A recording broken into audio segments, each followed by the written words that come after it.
પૂરી express ટ્રેનના general કોચના toilet પાસેથી અંકલેશ્વર ભરૂચ વચ્ચે રેલવે એસઓજીએ 12 કિલો ગાંજો ભરેલી બિનવારસી બેગ હસ્તગત કરી 1 લાખથી વધુનો મુદ્દામાલ જપ્ત કર્યો. તો સિકંદરાબાદ રાજકોટ એક્સપ્રેસ ટ્રેનમાંથી એક ઇસમને 1,81,940ના ગાંજા સાથે ઝડપી પાડી તપાસ હાથ ધરી છે.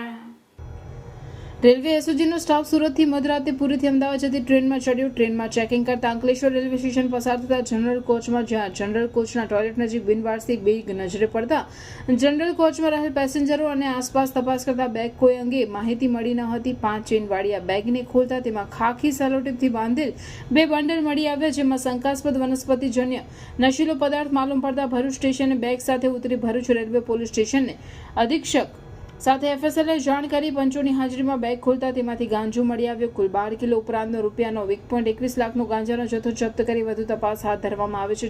એક ઇસમ નામે ઋષિકેશ ગણપતિ સવાઈ ઈશ્વર, ઉંમર વર્ષ 42, રહેવાસી ગામ ભેચીપુર, પોસ્ટ સિકુલા, તાલુકો પુરુષોત્તમપુર, જિલ્લો ગંજામ, ઓરિસ્સાવાડા પાસેથી 1,81,940નો 18.194 કિલોગ્રામ ગાંજો મળી આવ્યો. પોલીસે બંને ગુનાઓમાં કુલ 30.320 કિલોગ્રામ ગાંજો મળી 3,03,800નો મુદ્દામાલ તપાસ અર્થે કબજે કરી ભરૂચ રેલવે સ્ટેશન ખાતે ગુનો નોંધી તપાસ હાથ ધરી છે.